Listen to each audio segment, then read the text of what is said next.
gusto ng Diyos. Ano man ang pinagdadaanan mo, God wants you to move forward. Kung ikaw ay nagkasakit, nagdumaan sa problema, bumagsak ang negosyo, nawala ng trabaho, o ano man ang pinagdadaanan mo ngayon, isa lang ang gusto ng Diyos sa'yo. Move forward. Naiintindihan ni Lord na nabibigatan ka.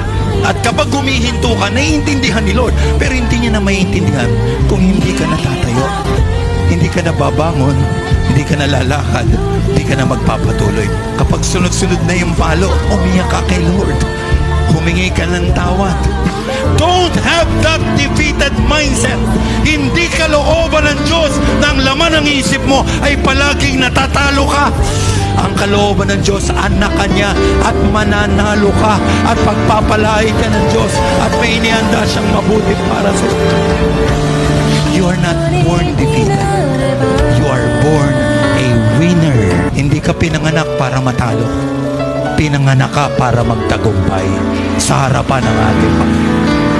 No! We are more than conquerors through Him. Lakas!